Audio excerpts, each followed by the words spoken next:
like Luke is all in black. He's force choking people when you first see him in Jabba's palace. He's claiming to be a Jedi Knight. You're not sure. Is he? Isn't he? Then he has the new lightsaber. Then he turns himself over to Darth Vader. He accepts that he's his father. He almost breaks. Like, I was reading the Star Wars archives for the original trilogy, and it's something that you see it every time you watch it, but I never put it in such plain terms to myself. He's all in black, and then at the end, his tunic rips, and he's got white on the inside.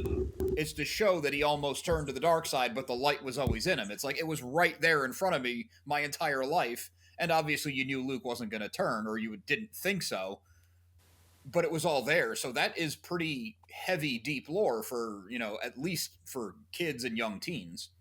Yeah, and I think what's great about Luke's look is the transition from all in white in A New Hope to the grayer like outfit in Empire Strikes Back to black in this one to show real character growth and maturity. Even I like there's the dark side thing, which I agree with, and I think there's also just this great visual character journey like through it with the character by the end. And you even see that with like, you know, with like every character like has their era, like, which is really great that you can track across each film, so you know like what movie each like character's costume is from just by like the design and where the character is at. Yeah, I love the that. characters all do feel much more mature by the end than the beginning. Yeah, that was something I was like, it's only 6 years for the actors in between shooting this and the first movie, but all of them also seem to have like grown into their like prowess as actors in that time. So all of them at this point are like operating at the height of their skill. And also like in the case of like Harrison Ford, the height of his stardom has just started. And he's like, you know, already like such a leading man and such a movie star by this point compared to where he was in 1977. Which is like, that's something that struck me this time around was you feel the weight of time on these performers and on the characters as well.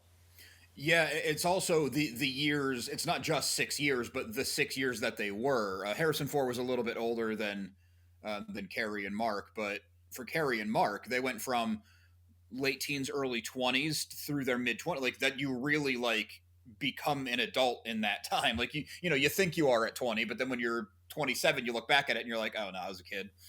Yeah, exactly. And man, like, I think I brought this up in The Last Jedi, but Mark Hamill is such a good actor. And I think this movie, he's just brilliant. And I think on just selling so much character growth against the most, like, if like you're describing it to someone who doesn't know anything about Star Wars, the most ridiculous things in the world.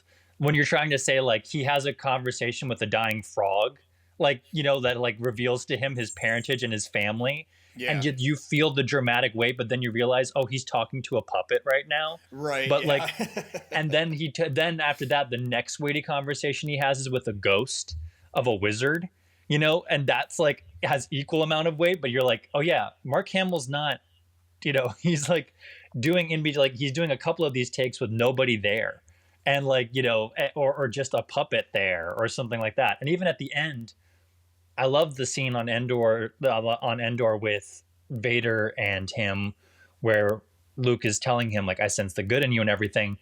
And you have to remember, then he's just acting against a guy in this like suit of armor, pretty much, which is like poetic and beautiful. But again, if you're describing that to like someone who's not familiar with Star Wars, you're like, why would you like this? That sounds ridiculous. But like, Mark Hamill sells the drama so well, even though he's acting sometimes literally against nothing right there, to give him anything. What's cool is he's acting against nothing, but physically there usually is something there. Yeah. Where now actors act against a tennis ball, and you could tell the eye lines are off and all this weird stuff. So I guess he had a little bit of an advantage and that there was something to interact with, but at the same time it had to feel just as ridiculous to be looking at a puppet and you could see the guy's arm craned under the stage and the guy's neck is cramping up and he's probably shifting around and distracting. And also we watch the movie and we can say, oh yeah, he's talking to a puppet, but he's really selling it. But he's there without the atmosphere and the color correction and the lighting correction and the score selling the emotion. Like he's literally just on an empty soundstage talking to a guy with his hand in a puppet. Like it is really impressive how real it all feels.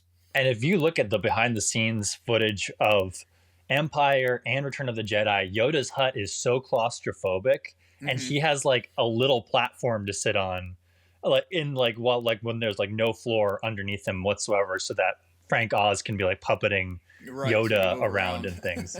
Yeah, it's and I will say with like, and I love like much respect to David Prowse. You know, he sells the physicality of Darth Vader so well in this film, but also you have to remember that like his voice sounds ridiculous underneath that helmet. So when he's Oh, that's giving, another good point. Yeah, yeah, yeah. and so Luke is giving this, Mark Hamill's giving this really heartfelt, beautiful performance against this like weird sounding Scottish man in a bucket, like wearing a bucket for like on top of his head, Right, and which I'm sure is because Prowse was an yeah, actor also, so I'm sure he was yeah, giving some performance, even knowing his voice was going to be replaced. I'm sure he was going for it, but without the modulation and amplification, it was probably like, what is he saying? Oh, okay, and now I got to respond. And yeah. Even I'm just gonna praise Mark Hamill's performances again. Like he gives the same weight to talking to Jabba as he does to the Emperor. You know, that kind of thing. Like he just there's no there's no, I was watching it, there is no difference like to the commitment to the scene, to the moment, whatever he's interacting with. Like there's the same weight when he's talking with Carrie Fisher as when he's talking with Jabba, as when he's talking with the Emperor. Beautiful stuff like from Mark Hamill in this movie. something else with the writing, not just his performance, but the writing. I liked having this more mature Luke Skywalker. He is a Jedi Knight now. He's really fully in his own, but he also still has a lot to learn. He's still in it for his friends. He's still in it for the cause. And when he kind of puts the stoicism aside and cracks a bit of a joke here or there, it doesn't feel so out of character. Because something I've been finding in the modern movies, um, like the Marvel movies do it a lot. They have the same Marvel sense of humor, or like a lot of Poe's comedy did work for me enough in the sequel trilogy. There was just too much of it. But when every character does it and every character has the same kind of sense of humor, it just like you're not taking your movie seriously, so why should we? Yeah, when everybody talks the same, it really robs the audience of getting attached to one character for a specific reason or relating to a character when But they not all only that, if you have Han Solo making wisecracks, like he gets unfrozen, yeah, he's blind, he's in front of Jabba, he knows they're going to be executed, he's making jokes. Luke does a little bit, you know how we do, and same as always. But they're not just like yucking it up while Jabba's talking about executing him, which would take all the gravity out of the scene. that's a good point. Yeah, no, it's very the tone gets weird at some points with this movie, and we can talk about some of the things that kind of have now become iconic, like the weird tonal shifts at places. But yeah, that's a great way and like lead into what I was going to say, which is like the action in this always feels like there's like a good amount of like, you understand the stakes, the geography, everything, like the objective of whatever the action scene is. You understand everything going in, and the weight is never lost, even in moments where you get like bits of humor throughout the action scene as well. If you're getting value or entertainment out of any of my transmissions, it would mean a lot if you would join the Remnant and subscribe. Now, I guess one thing on the special editions, and normally I defend them because, you know, I saw the original ones first, but those were my first theatrical experience. I was 12 when A New Hope came out special edition, so it was like the perfect age for that to resurge. The Power of the Force toy line came out, so I was right there for it. Jedi Rocks in Jabba's Palace is the only special edition thing that actually bothers me. Yeah, There's some things like when they first go into Mos Eisley, we even talked about it in another episode of Review Harvest, where it really just slows the pace down. Like you just like take an aside to have like a little gag for no reason, and it doesn't add anything. It actually takes away. But it's like, okay, fine, it's over in 30 seconds. If ever I watch this movie, I have to fast forward. I cannot do it. it's not much better in the theatrical version. It's shorter with Lopty Neck, but Sny Snoodles' puppet is janky. Like it's bad. Like it's not a good I puppet think at because it all. was shorter and it Yeah, was limited by the technology, you're like, okay, fine. But to add in this, like, I mean, I don't know how long it actually is. It felt like 6 or 7 minutes. feels like an hour. It goes Yeah, on a it feels like an long time. eternity. Yeah, And they made it so poppy and so upbeat. It's like, this doesn't fit at all. Even the Cantina song that we all kind of make jokes about because it was very repetitive, it's in the background. At They least. didn't stop Yeah. the movie for 10 minutes to give that to you. It's awkward in the theatrical cut for sure, but at least it is shorter, and Lopty Neck is a better song. I will die on that hill that it is a much better song than Jedi Rocks. Um, but also the thing I did miss watching the theatrical version is the George Lucas's edition of um, the Twi'lek slave falling down and seeing her reaction. You're not seeing the Rancor, but seeing the reaction to the monster before you see the Rancor is so much better because none of that's in the theatrical cut. It's kind of a like it doesn't stay on the moment long enough for you to be that intrigued as to what's down there. And the sound mixing, at least on the version I had, you don't hear her scream that well. Like it's kind of muddled by a lot of the other palace sounds. Okay. So I prefer the special edition, but you have to sit through Jedi Rocks to get to this more superior, Yeah, it's like funny because Rancor it's intro. like Star Wars fans really get picky and choosy with like, if I had it my way, I would take Jedi Rocks out, put the original thing back in, but I would leave that in. I would leave Tamora Morrison as the Boba Fett voice. I would make, I would pick and choose like really weird things, but to me it was those smaller, subtle changes, like playing with the sound mix so you can hear the scream, so you know, oh, there's something in there and we're going to find out what, because that's going to be in the back of your mind and you don't get to it for another 10, 12 minutes or something, but it's there. Those little changes to me added a lot more than putting a Ronto in or a Dewback.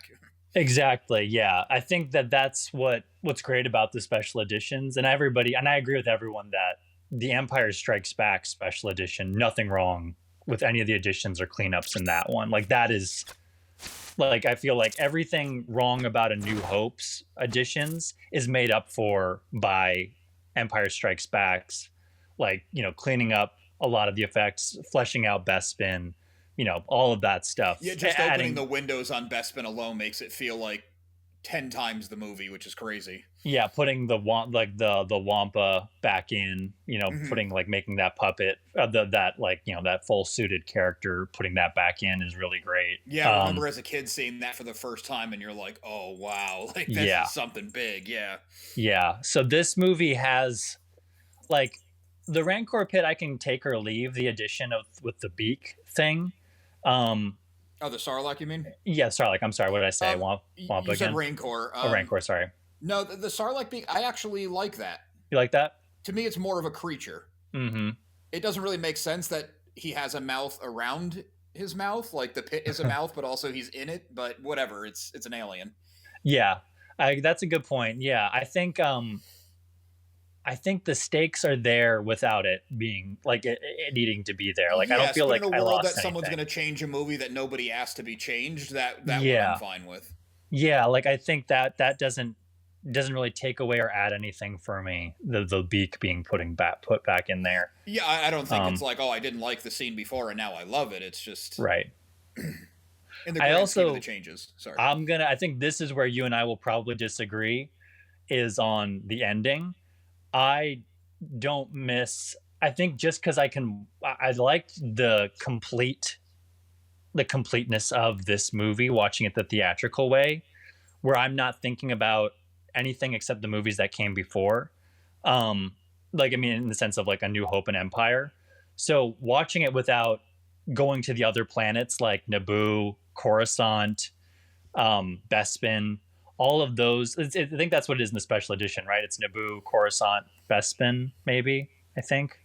Yeah, I think there's been a couple versions because I think when they first did it, Naboo wasn't there, and then they added it because it's not just theatrical and special edition. Then it was left alone. There's been more subtle Yeah, tweaks. So I think Naboo was added in later, things like that. yeah. I didn't miss that because it always took it like as I got older, that scene takes me out more and more to go from like film grain, you know, and like practical stuff to um over the like, you know, overhead CGI shots of cities we've not been to in this trilogy. And it Mhm. definitely ties it into like the wider film franchise, which is great. But watching it this time around, it was almost enhanced not to have that in there. And it was cool to see they take out these really great shots of X-wings flying through the sky and setting off fireworks on Endor, which is awesome.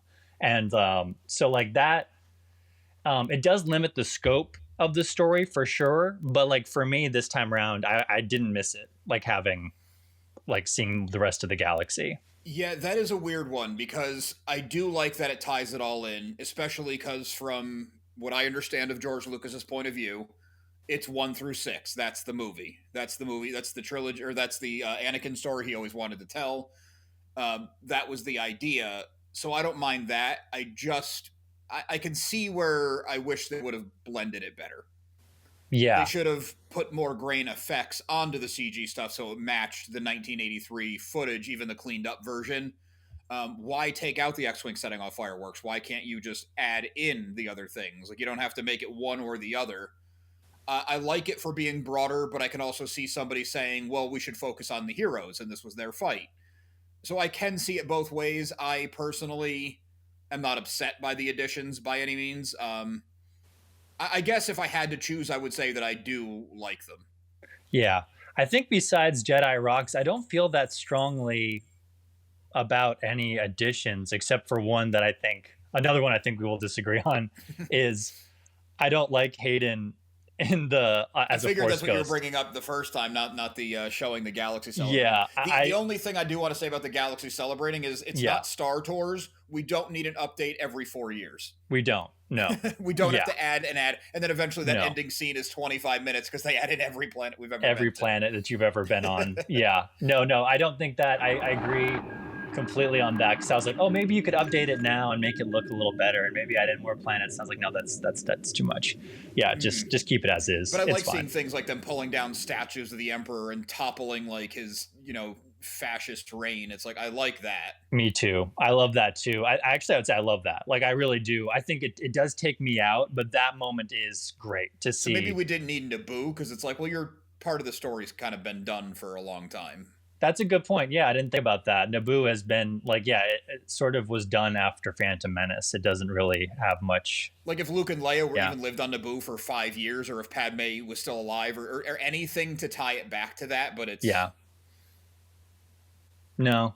Yeah, it's fine, but like Coruscant, I think especially of watching the prequels, so much of those movies take place there, so it makes sense that like it's Mhm. Tatooine and Coruscant are the two big planets in the Well, the franchise. Coruscant thing was even cooler after like Andor, or Yes, even the that's a good Mandalorian. point. As much as that's like one of my least favorite episodes of the whole Mandalorian thing, where it's the scientist and then Gideon's spy or whatever, just walking around eating snow cones. It's like okay, whatever, but you get to really be on Coruscant, so